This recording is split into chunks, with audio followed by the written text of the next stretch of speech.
Trump సంచలన decision తీసుకున్నారు. Gulf కంట్రీపై ఇక మీదట ఇరాన్ దాడులు గనక కొనసాగితే ఇరాన్ను అంతమొందిస్తామంటూ కూడా ట్రంప్ చేసిన వ్యాఖ్యలు తీవ్ర దుమారాన్ని రేపుతున్నాయని చెప్పాలి. ఎందుకంటే ట్రంప్ తీసుకున్న ఈ డెసిషన్ అనేది తీవ్ర సంచలనంగా మారింది.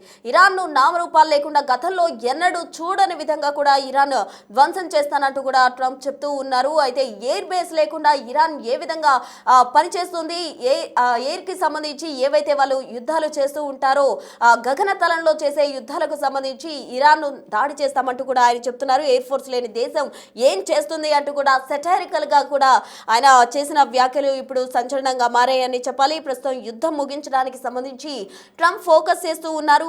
ఇరాన్ సైనిక శక్తి వేగంగా బలహీనపరుస్తున్నామంటూ కూడా ట్రంప్ చెప్తున్నారు. ఈ యుద్ధం తర్వాత క్యూబాపై దృష్టి పెడతాను అంటూ కూడా ట్రంప్ చేసిన వ్యాఖ్యలు ఇప్పుడు సంచలనంగా మారాయి. ఇంతకు ముందు ఎవరూ చూడని విధంగా ఇరాన్ నాశనం ఉంటుందని ట్రంప్ ప్రకటన చేశారు. అంటే గతంలో ఎప్పుడూ లేని విధంగా కూడా ఒక దేశంపై దాడి జరుగుతుంది అన్న విధంగా ట్రంప్ చేసిన వ్యాఖ్యలు అయితే తీవ్ర దుమారం సృష్టిస్తున్నాయి. అమెరికా అధ్యక్షుడు ట్రంప్ చేసిన ఈ వ్యాఖ్యలు అటు ఇరాన్ కి సంబంధించిన అధికారులు ఏ విధంగా రియాక్ట్ అవుతారు, అసలు గల్ఫ్ దేశాలపై దాడులు ఇప్పటికైనా ఆపుతారా లేకపోతే కొనసాగించే అవకాశం ఉందా అన్నది చూడాలి. మొత్తంగా కూడా football club Inter Miami CF గెలుపుకు సంబంధించి వైట్ హౌస్ లో జరిగిన కార్యక్రమంలో ట్రంప్ ఈ కామెంట్స్ చేయడం జరిగింది. మొత్తంగా అమెరికా అధ్యక్షుడు ఏవైతే కామెంట్స్ చేశారో అవి పెను సంచలనంగా మారాయనే చెప్పాలి. ప్రస్తుతం యుద్ధం స్టార్ట్ అయ్యి 7 రోజులు గడుస్తూ ఉంది.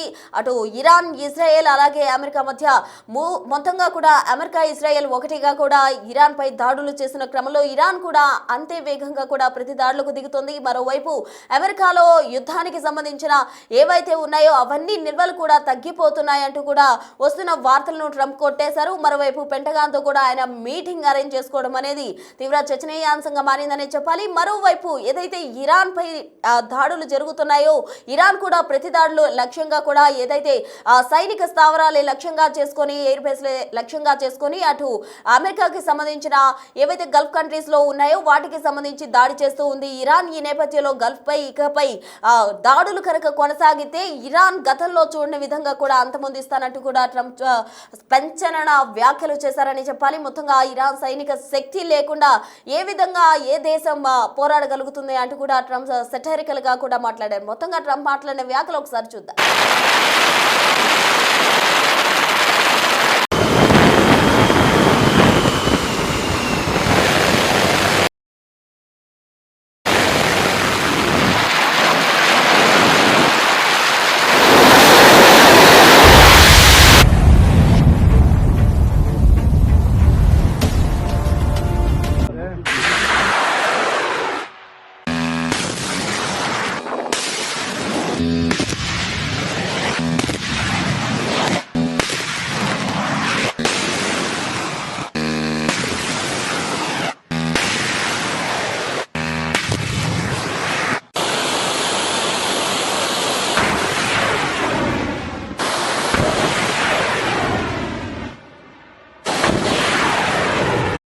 And before we begin, I think I will say a few words about what's going on with respect to our operation in the country of Iran. The United States military, together with the wonderful Israeli partners, continues to totally demolish the enemy far ahead of schedule and at levels that people have never seen before, actually. We're destroying more of Iran's missiles and drone capability every single hour, knocking them out like nobody thought was possible. As soon as they set off a missile, within 4 minutes, the launcher gets hit. They don't know what's happening. But we have the greatest military anywhere in the world. Their Navy is gone. 24 ships in 3 days. That's a lot of ships. Their anti-aircraft weapons are gone, so they have no air force, they have no air defense. All of their airplanes are gone. Their communications are gone. Missiles are gone, launches are gone, about 60% and 64% respectively. Other than that, they're doing quite well. I said, what's left?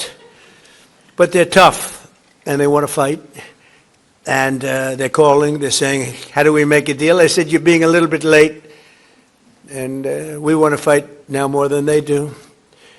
We've had 47 years, depending on the way you count it, but 47 years of horror with this group. And, when you see somebody walking down the street without their legs, without the arms, whose face is so badly affected and hurt, it mostly came from 95% Soleimani and Iran, and we, other presidents, lived with it. I didn't live with it, and so our people are doing a great job. Again, the greatest military anyone's seen. And your next one is going to be, we want to do that special Cuba. He's waiting, but he says, let's get this one finished first. We could do them all at the same time, but bad things happen. If you watch countries over the years, you do them all too fast. ఏదైతే యుద్ధంలో భాగంగా Iran అటు Gulf countries పై దాడి చేస్తుందో, Gulf పై ఇకపై దాడులు కొనసాగితే తీవ్రంగా పరిణామాలు ఉంటాయంటూ కూడా ట్రంప్ చేసిన వ్యాఖ్యలు పెను సంచలనంగా మారాయని చెప్పాలి. ఇంతకు ముందు ఎప్పుడూ జరగని విధంగా కూడా అంతం చేస్తామంటూ, ఆ దేశాన్ని ధ్వంసం చేస్తామంటూ కూడా ట్రంప్ చేసిన వ్యాఖ్యలు తీవ్ర దుమారాన్ని రేపుతున్నాయి. దీనికి సంబంధించి తాజా అప్డేట్స్ అందించేందుకు మా ప్రతినిధి శివ ఢిల్లీ నుంచి సిద్ధంగా ఉన్నారు. శివ, చెప్పండి, ట్రంప్ చేసిన వ్యాఖ్యలు సంచలనంగా మారాయని చెప్పాలి. సైనిక ఏదైతే ఎయిర్ స్పేస్ లో వాళ్ళకి సైనిక దళం ఉంటుందో అదంతా కూడా అంతం చేస్తే ఏ దేశం ఉంటుంది అంటూ కూడా సెటరికల్ గా ఆయన చేసిన వ్యాఖ్యలు ఎలా చూడాలంటారు? అమెరికా అధ్యక్షుడు డొనాల్డ్ ట్రంప్ సంచలన వ్యాఖ్యలు చేశారు. 28వ తేదీ నుంచి కొనసాగుతున్న యుద్ధం ఏదైతే పశ్చిమాసియా దేశాలు కానీ, మరోవైపు ఇరాన్, ఇజ్రాయెల్, అమెరికా మధ్య కొనసాగుతున్న యుద్ధం 7వ రోజు చేరుకుంది. అయితే ఈ యుద్ధాన్ని ఉద్దేశించి అమెరికా అధ్యక్షుడు ట్రంప్ కొన్ని సంచలన వ్యాఖ్యలు చేశారు. ఈ గల్ఫ్ కంట్రీస్ ఏవైతున్నాయో వాటిపైన ఇరాన్ దాడులు కొనసాగితే కనుక ఆ దేశాన్ని నాశనం చేస్తామంటూ కూడా ట్రంప్ హెచ్చరికలు జారీ చేశారు. అంటే ఇంతకు ముందు ఎవరు చూడని విధంగా ఇరాన్ ను నాశనం చేస్తామంటూ కూడా దేశాన్ని ఉద్దేశించి, ఆ దేశాన్ని నేతలను ఉద్దేశించి కీలక ప్రకటన చేశారు. అంటే ప్రధానంగా అక్కడ దేశానికి ఎటువంటి ఎయిర్ ఫోర్స్ లేదు, ఎయిర్పోర్ట్ లేని దేశం ఏం చేస్తున్నట్టు కూడా ఒక సెటైర్ చేశారు. ప్రస్తుతం యుద్ధం ముగించడంపై ఫోకస్ పెట్టినట్టుగా కూడా ట్రంప్ వ్యాఖ్యానించారు. ఇక ఇరాన్ సైనిక శక్తి వేగంగా బలహీనపరుస్తున్నామంటూ కూడా ట్రంప్ తెలియజేశారు. ఈ యుద్ధం తర్వాత క్యూబాపై దృష్టి పెడతామంటూ కూడా తెలియజేశారు. అంటే ట్రంప్ ఒక ప్రైవేట్ కార్యక్రమంలో పాల్గొన్న నేపథ్యంలో ఆ కార్యక్రమంలో ఇటు యుద్ధాన్ని ఉద్దేశించి ప్రసంగించారు. అయితే ఇరాన్ దగ్గర ఎటువంటి ఆయుధాలు లేవు, మొత్తం సైనిక వ్యవస్థ లేకుండా పోయింది, ఎటువంటి ఆయుధాలు లేకుండా ఏ విధంగా అంటే ఒకవైపు విమానాలన్నీ కూడా పోయాయి, వారి కమ్యూనికేషన్ అన్ని కూడా క్షీణించాయి, క్షిపణులు పోయాయి, లాంచర్లను కూడా పోయాయి. అన్ని విధాలా కూడా మేము ఇరాన్ ను దెబ్బ కొట్టాము. ఇప్పుడు ఏ విధంగా మాపై దాడి చేస్తుంది, మాపై దాడి చేయకుండా మధ్యలో ఉన్న గల్ఫ్ కంట్రీస్ పైన దాడి చేస్తుంది, వారిపై దాడులు ఆపకపోతే మాత్రం వినాశనం అనేది జరుగుతుంది ఇరాన్ అనేది కూడా ట్రంప్ వ్యాఖ్యానించారు. మరోవైపు ఈ యుద్ధం వల్ల దాడులు పరిస్థితులతో సామాన్య ప్రజలు కూడా అనేక మంది వందలు వేల సంఖ్యలో చనిపోతున్నారు. కానీ అధికారిక లెక్కలైతే ప్రకటించడం లేదు.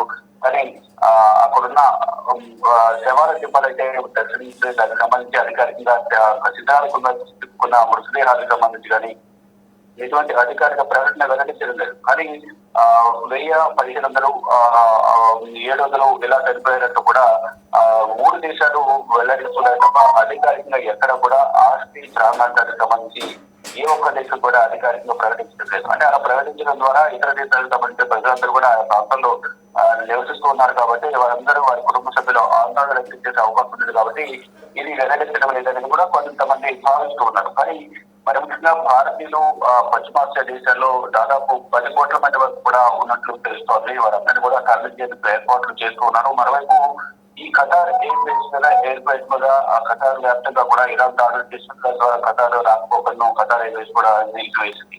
ఇటు దుబాయ్ నుంచి రాకపోకలు కొనసాగుతూ ఉన్నాయి. మరోవైపు ఇతర దేశాల నుంచి కూడా కొనసాగుతున్నప్పటికీ కూడా ఎప్పుడు ఏ సమయంలో ఈ దాడులు చేస్తుందో ఇరాన్ అనేది కొంత ఆందోళన వ్యక్తం చేస్తున్నారు. కానీ ఆ సమయం చూసుకుని ఆ సమయంలో వారు కోఆర్డినేషన్ చేసుకుని ఆ విమానాల రాకపోకలకు సంబంధించి కొంత వెసులుబాటు కల్పించే విధంగా కూడా చర్యలు తీసుకున్నట్టు తెలుస్తుంది. ఆ సమయంలోనే యుద్ధం జరిగిన సమయంలో, దాడులు జరిగిన సమయంలోనే విమాన రాకపోకలు అయితే కొనసాగుతూ ఉన్నాయి. ఇక ఇటు భారత వ్యాప్తంగా అన్ని చోట్ల కూడా ఇతర దేశాల నుంచి భారతీయులు ఒకరుగా చేరుకుంటూ ఉన్నారు. వాళ్ళ కుటుంబ సభ్యులైతే చాలా భావోద్వేగానికి గురవుతున్నారు. వారి కుటుంబ సభ్యులు సంసారాన్ని చేరుకున్న తర్వాత అంటే వారు అక్కడ ఉన్న సందర్భంలో జరిగిన దాడుల అనుభవాన్ని వారి కుటుంబ సభ్యులకు సహచరులకు మీడియాతో కూడా పంచుకుంటూ ఉన్నారు. బాంబుల తీవ్రత చాలా దారుణంగా ఉంది. దాడులు పత్రికలతో పచ్చిపాల్చే అడ్డుకుంటున్నట్టు కూడా వారు చెప్తున్నారు. ఇక ఫైనల్ గా ట్రంప్ చెప్పేది ఒకటి, ఎంతో ఆపకపోతే మాత్రం దానిపై తెలిసిపోయినా నిరాశనాన్ని సృష్టిస్తాము, ఎవరు ఊహించిన విధంగా మీపై దాడి ఉంటుందని చెప్తున్నారు. అంటే క్షిపణి వ్యవస్థ లేదు, ఎయిర్ ఫోర్స్ వ్యవస్థ లేదు, సైనిక వ్యవస్థ లేదు, అన్ని కూడా లేకుండా ఏ విధంగా ఇరాన్ యుద్ధం చేయాలని చూస్తుంది. వారి దగ్గర ఎటువంటి రక్షణ వ్యవస్థ లేదు అనేది కూడా ప్రధానంగా ఇటు అమెరికా అధ్యక్షుడు డొనాల్డ్ ట్రంప్ కొన్ని సెటైర్లు వేస్తున్నారు. అంటే లాంఛర్లన్నీ కూడా పోయాయి. మొత్తం మేము చేసిన దాడిలో వారికి వరుసగా మొత్తం 60 నుంచి 64% అంతా యుద్ధ సామర్థ్యంతో కూడా దెబ్బతింది. వారి దగ్గర ఏమీ లేదు, పైకి ప్రగల్భాలు పలుకుతున్నారు అంతే అనేది ఇరాన్ ఉద్దేశించి అమెరికా అధ్యక్షుడు డొనాల్డ్ ట్రంప్ చెప్తున్నారు. కానీ వారి దగ్గర రక్షణ వ్యవస్థ మీపై దాడి చేసేందుకు అన్ని విధాలు మా దగ్గర యుద్ధ సామర్థ్యం ఉందని కూడా ఇరాన్ చెప్తుంది. ఏదేమైనప్పటికీ కూడా 7 రోజులుగా దాడుల ప్రచురాలతో ఈ పశ్చిమాసి అడ్డుకుంటోంది. Right, thank you Shiva. So మొత్తంగా ఇప్పటికే యుద్ధం స్టార్ట్ అయ్యి 7వ రోజు వరకు కూడా ఈ యుద్ధం కంటిన్యూ అవుతుంది. అయితే ప్రెసిడెంట్ ట్రంప్ అయితే ఈ యుద్ధం ముగించే విధంగా కూడా దృష్టి సారించారు. మరోవైపు యుద్ధం తర్వాత క్యూబాపై కూడా దృష్టి పెడతా అంటూ ట్రంప్ చేసిన వ్యాఖ్యలు అందరినీ కూడా ఆలోచింపజేస్తున్నాయి. మొత్తంగా అమెరికా అధ్యక్షుడు ట్రంప్ తీసుకున్న డెసిషన్ ఏదైతే ఉందో సంచలనంగా మారిందని చెప్పాలి. ఆయన చేసిన వ్యాఖ్యలు ఇరాన్ గనక ఇంకా గల్ఫ్ దేశాలపై గనక దాడులు కొనసాగిస్తే ఆ దేశాన్ని అంతమొందిస్తానంటూ కూడా ట్రంప్ చెప్తున్నారు. ఇంతకుముందు ఎవరు చూడని విధంగా ఇరాన్ నాశనం ఉంటుందని ట్రంప్ చేసిన ప్రకటన అందరినీ కూడా ఆలోచింపజేస్తోంది. మొత్తంగా ఎయిర్ ఫోర్స్ లేని దేశం ఏ విధంగా పనిచేస్తోంది, ఏం దేశం అంటూ కూడా ఆయన సెటైర్ వేశారు. మొత్తంగా ఏదైతే ఇరాన్ ప్రతి దాడులు జరుగుతున్నాయో, యుద్ధ వాతావరణం నెలకొందో, అటు అమెరికా, ఇజ్రాయెల్, ఇరాన్ మధ్య యుద్ధం అనేది ప్రపంచ దేశాలపై ఎటువంటి ప్రభావం చూపబోతుంది, అటు చమురు ధరలకు సంబంధించి ఎటువంటి మార్పులు రాబోతున్నాయి, ఎటువంటి ఎఫెక్ట్ ఉండబోతుంది, మొత్తంగా ఈ యుద్ధ పరిణామాలు ఎలా ఉండబోతున్నాయి అన్నది అందరినీ కూడా ఆందోళనకు గురి చేస్తున్న క్రమంలో ట్రంప్ తాజాగా యుద్ధం ముగించే దిశగా కూడా దృష్టి పెడుతున్న క్రమంలో ఈ యుద్ధానికి ఒక ముగింపు ఉంటుందా, నెక్స్ట్ ఏం జరగబోతుందా అన్నది ఉత్కంఠగా మారింది.